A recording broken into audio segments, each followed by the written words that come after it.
Gentleman from California is recognized for 5 minutes. For the last 3 years, Donald Trump campaigned on lowering your costs. Do they feel lower? Does anything about this hearing get us to lower costs? You were promised cheap eggs, and today you're getting cheap shots. And there's probably no better natural remedy for insomnia than a congressional hearing on anti-censorship.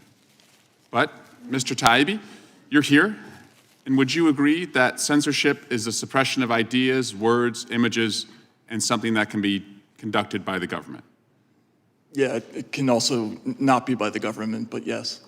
And you would then agree that it's censorship for any government, democratic or authoritarian, run by a Democrat or a Republican, to bar the press from covering the government when the press reports something the government doesn't like? Bar in what way? Take away their credentials?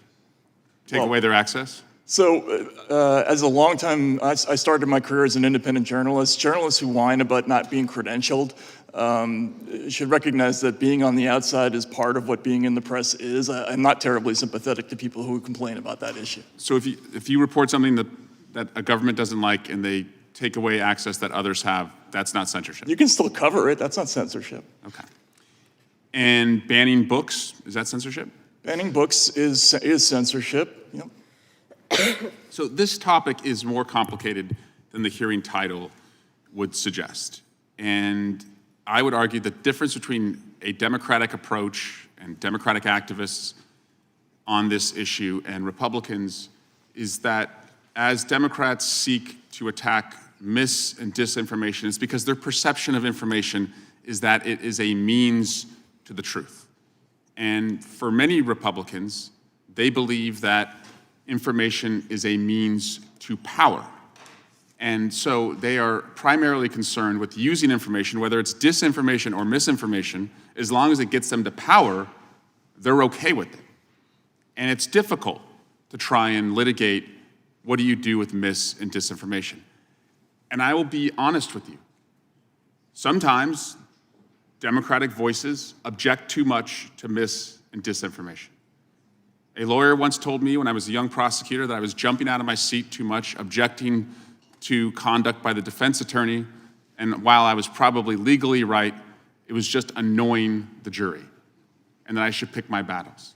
So I get frustrated too sometimes when it feels like the penalty flag is being thrown too often. However, there is a difference, though, between censoring somebody because you disagree with them. I'll credit Chairman Jordan. He and I have had some spirited debates in this hearing room. Sometimes they've gotten quite personal by both of us. And sometimes when I land a point, he gets upset. His staff gets upset. But he takes it like a man. And he'll make his point right back at me. And I take it like a man. You know who doesn't take it like a man? Donald Trump. Because he's not a man. He's a child. He's a small child.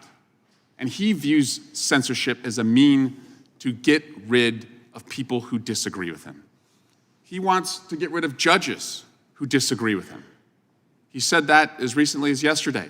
Speaker Johnson is backing him up by suggesting that judges should just pause in interpreting his violations of the Constitution. Trump goes after his perceived political opponents. I know. When I was a part of the Russia investigation, his DOJ subpoenaed my emails and my cell phone records. He's a petty, punitive child. And I can recognize a toddler because I'm a parent of 3 of them. And I recognize the same behavior. And yes, censorship is occurring, but it's self-censorship, and it's by you all. Because I hear you in our private conversations when you agree that Trump is a child. I hear the people you tell that Trump is a child, whether it's lobbyists or reporters. But you shrink in this room, and you shrink in the chamber, and you self-censor yourselves from speaking out because you're afraid. And he's laughing at you that you take him so seriously because he's unserious. He's laughing that you think he is so powerful because he's weak. He's laughing that you think he is so big because he's quite small. So we need you. We need your voices right now. It can't just be this side. We're all in to speak up, and we need you to speak up too. Otherwise, we are all out of freedom. And I yield back. Gentleman's time has expired.